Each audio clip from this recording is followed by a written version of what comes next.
One day the BMW guys, like 12 of them, designers, engineers, were just in my shop, and I invited them in and I showed them my drawings, and next thing I knew we were in Germany, Orlando and I, and this whole project started. And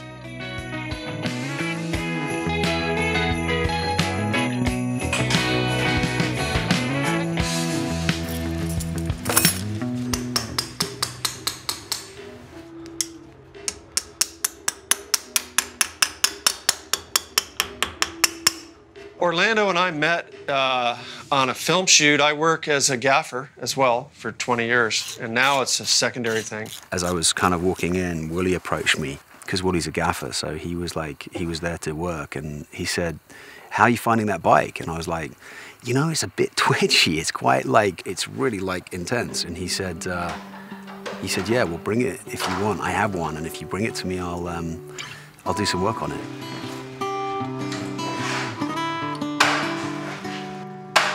So that's how we met. I invited him over to my garage, and he's become a personal friend. I get to sort of just jump on a bike, and I don't know, it's a great way.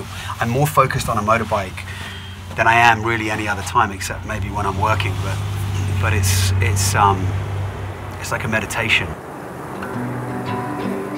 BMW we used to be really good at on the more functional level, rational level, but now we're also getting into really emotional bikes.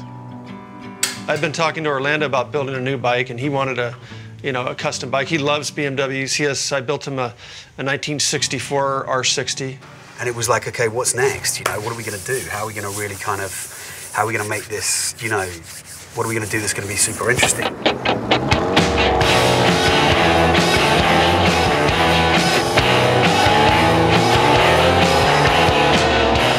First time I met Orlando, it was, you kind of, wow, this is this big time movie star, And then you meet him and you just get straight into bikes and you forget all that background. You're just a couple of dudes hanging out talking motorcycles.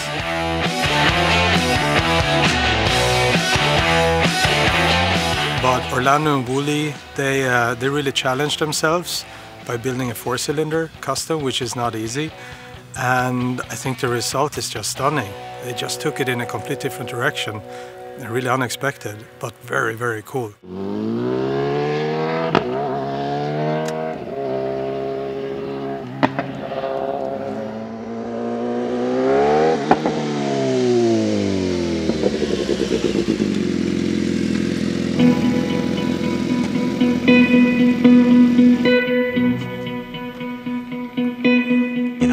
Woolie he's a great guy. But he's an artist, he's really a craftsman. He has a vision and an understanding of motorbikes that, is really second to none. So we start that way, and from that point on, it's a collaboration. I really like to involve my clients. I'll take pictures and text them pictures of parts I'm building, and we talk about different things, and I really like them to be as in love with the bike as I am, because it's a lot of labor and love that go into these.